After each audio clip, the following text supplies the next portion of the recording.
समय हमेशा ही बदलता रहता है, कभी अच्छा समय आता है तो कभी बुरा। लेकिन सऊदी अरब और मिडिल ईस्ट के जितने भी ऑयल प्रोड्यूसिंग देश हैं, इनको लगा था कि इनके लिए हमेशा ही अच्छा समय चलता रहेगा।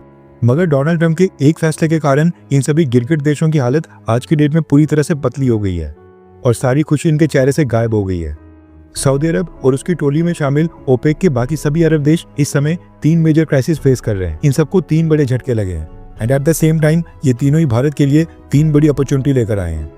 हालांकि डोनाल्ड ट्रंप के कारण भारत को भी नुकसान होने वाला है, लेकिन इसके बावजूद भारत के लिए 3 बड़ी गुड न्यूज सामने निकल कर आ रही हैं। सबसे पहले बात करते हैं कि सऊदी अरब और इसके मित्र देशों के चेहरे का रंग इस समय क्यों उड़ गया है और ये जो पिछले कल तक बाकी देशों को आंखें दिखा रहे थे, ये अचानक से आसमान से गिरकर जमीन के ऊपर कैसे आ गए हैं। दरअसल कोविड-19 के समय जब पूरी दुनिया में लॉकडाउन लग गया था, उस समय एयर ट्रैवल पूरी तरह से बंद हो गया था। फैक्ट्रीज अचानक से बंद पड़ गई थी और गाड़ियां सड़कों के ऊपर से गायब हो गई थी। क्रूड ऑयल की डिमांड जीरो हो जाने के कारण उस समय मिडिल ईस्ट के अरब देशों की हालत बहुत ही पतली हो गई थी और ये लिटरली सभी देशों से रिक्वेस्ट करके कह रहे थे कि हमसे क्रूड ऑयल परचेज कर लो। बेशक पेमेंट्स आप किस्तों में ही कर लेना, लेकिन क्रूड ऑयल का कुछ ना कुछ ऑर्डर प्लेस कर लो। अब क्योंकि मिडिल ईस्ट के इन सब देशों की अर्थव्यवस्था पूरी तरह से क्रूड ऑयल की सेल्स के ऊपर निर्भर है, इसलिए देश लिटरली उस समय हाथ जोड़कर सामने वाले देशों को रिक्वेस्ट कर रहे थे और ये सुझाव दे रहे थे कि इनसे क्रूड ऑयल परचेज करके सभी देश अपने अपने रिजर्व्स और स्टोरेज टैंक्स में स्टोर कर लें। लेकिन कोविड-19 खत्म होने के बाद जब रशिया यूक्रेन वॉर स्टार्ट हुआ, वेस्टर्न देशों ने रशियन क्रूड ऑयल और रशिया के एनर्जी एक्सपोर्ट्स के ऊपर सैंक्शंस लगा दिए, तो इन सब अरब देशों ने गिरगिट की तरह रंग बदला और क्रूड ऑयल की प्रोडक्शन को कम करके क्रूड ऑयल की कीमतें $120 पर बैरल तक पहुंचा दी। सऊदी अरब और ओपेक देश पिछले 2-3 साल से ही लगातार दादागिरी कर रहे थे और क्रूड ऑयल की प्रोडक्शन को कम कर रहे थे, लेकिन डोनाल्ड ट्रंप के एक फैसले ने सऊदी अरब और ओपेक देशों को एक ही झटके के अंदर इनकी हैसियत दिखा दी है।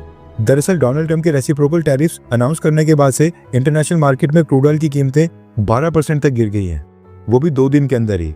ब्रेंट क्रूड ऑयल के प्राइसेस कोविड-19 के बाद पहली बार $65 पर बैरल के नीचे $62 पर बैरल तक आ गए हैं। डोनाल्ड ट्रंप के प्रेसिडेंट पद की शपथ लेने के बाद रिसेशन और ट्रेड वॉर का खतरा पूरी दुनिया में बढ़ गया है, इसलिए अगर हम जनवरी के महीने से कंपेयर करें तो क्रूड ऑयल के प्राइसेस 20% डाउन आ गए हैं। क्रूड ऑयल की कीमतें डाउन आने का मतलब है कि सऊदी अरब और मिडिल ईस्ट के देशों के लिए प्रॉफिट में कमी आना, क्योंकि प्रोडक्शन कॉस्ट तो सेम रहेगी लेकिन सेलिंग कॉस्ट लगातार नीचे आ रही है। प्रॉफिट मार्जिन कम होने से सऊदी अरब को $100 बिलियन तक का नुकसान हो सकता है और सेम हाल मिडिल ईस्ट के बाकी ऑयल प्रोड्यूसिंग देशों का होने वाला है। ये तो था पहला झटका।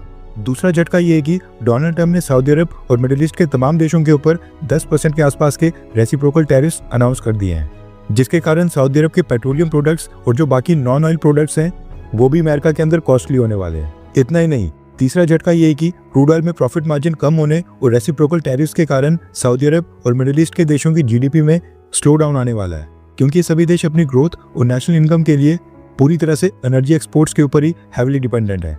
डेटा के मुताबिक सऊदी अरब की जीडीपी का अप्रोक्सीमेटली 40% से ज्यादा हिस्सा ऑयल सेक्टर से आता है। ऐसे में अगर क्रूड ऑयल की कीमतें $80 से गिरकर $60 पर बैरल तक आ जाएं, तो सऊदी अरब की सरकार के रेवेन्यू में 20 से 25% का डायरेक्ट नुकसान होता है। यानी कि अगर क्रूड ऑयल की कीमतें 15 से 20% तक डाउन आ जाती हैं, तो सऊदी गवर्नमेंट को ईयरली $30 से $40 बिलियन का नुकसान होता है। कहने का मतलब है कि बस एक क्रूड ऑयल के दाम गिरते ही सऊदी अरब और मिडिल ईस्ट के देशों को मल्टीपल फ्रंट्स के ऊपर नुकसान होता है। Physical deficit, social spending, global investment plans और इसके साथ ही जीडीपी ग्रोथ रेट, ये सब कुछ नीचे आ जाता है। और ऊपर से रिसेंटली मूडीज और फिच जैसे क्रेडिट रेटिंग एजेंसीज ने भी सऊदी अरब और ओपेक देशों को वार्निंग दी है कि अगर क्रूड ऑयल की कीमतें $60 से नीचे आती हैं, तो फिर गल्फ कंट्रीज की क्रेडिट रेटिंग डाउनग्रेड करके इनको डिमोट किया जा सकता है, जिसके बाद इनके लिए बोरोइंग कॉस्ट काफी बढ़ जाएगी। अब बात करते हैं कि भारत को इसका क्या फायदा मिल रहा है, क्योंकि रेसिप्रोकल टैरिफ्स तो डोनाल्ड ट्रंप ने भारत के ऊपर भी लगाए हैं, वो भी 26%। नुकसान तो खैर भारत को भी होना है, इसमें कोई डाउट नहीं है, लेकिन ऐसा भी नहीं है कि भारत के लिए सब कुछ नेगेटिव न्यूज आ रही है।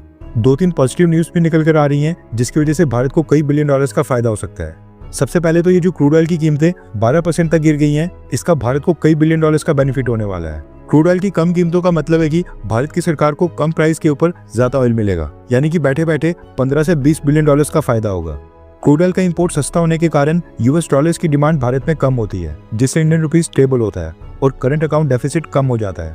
ऑयल इंपोर्ट्स का कम होना मतलब डॉलर आउटफ्लो का कम होना, जिससे फॉरेन एक्सचेंज रिजर्व्स इंप्रूव होते हैं और रुपीस स्टेबल रहता है। आपकी जानकारी के लिए बता दूं कि भारत ने पिछले साल 2024 में अप्रोक्सीमेटली $130 बिलियन का क्रूड ऑयल इंपोर्ट किया था।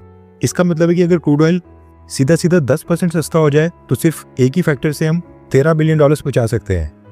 एंड अगर क्रूड ऑयल की कीमतों में 20% की कमी आ जाए तो सीधा सीधा $26 बिलियन की बचत होगी, जो कि डिफेंस, इंफ्रास्ट्रक्चर या फिर सोशल स्कीम्स में इन्वेस्ट किया जा सकता है। इसके साथ ही दूसरे बेनिफिट की बात करें तो दूसरी चीज जो भारत के पक्ष में काम कर रही है वो है एशिया में बाकी कंट्रीज के मुकाबले भारत के ऊपर सबसे कम टैरिफ्स। एशिया में भारत के अलावा और कई सारी कंट्रीज हैं जो अमेरिका को ह्यूज अमाउंट में एक्सपोर्ट करती हैं। इसमें चाइना, वियतनाम, ताइवान, इंडोनेशिया और कंबोडिया ये सब मेजर कंट्रीज हैं। इन देशों से चीप प्रोडक्ट्स अमेरिका की मार्केट में एक्सपोर्ट होते हैं। अब इन सब कंट्रीज के अंदर सबसे ज्यादा टैरिफ्स कंबोडिया के ऊपर है 49%, उसके बाद वियतनाम के ऊपर 46% है, जबकि चाइना की बात करें तो चाइना के ऊपर भी 34% के रेसिप्रोकल टैरिफ्स लगा दिए गए हैं। उसके बाद आता है ताइवान और इंडोनेशिया, और इन दोनों के ऊपर ही 32% के रेसिप्रोकल टैरिफ्स लगा दिए हैं, जबकि इनमें से सबसे कम भारत के ऊपर 26% के रेसिप्रोकल टैरिफ्स लगे हैं। एशिया में तो खैर और भी देश हैं, पाकिस्तान, नेपाल, बांग्लादेश या श्रीलंका, लेकिन इन सब देशों के ऊपर कितने % टैरिफ्स लगे हैं ये मैटर नहीं करता है, क्योंकि इनके एक्सपोर्ट अमेरिका की मार्केट में बहुत ही कम है। असली competition Bharat, China, Vietnam, Taiwan, Indonesia और कंबोडिया के बीच है।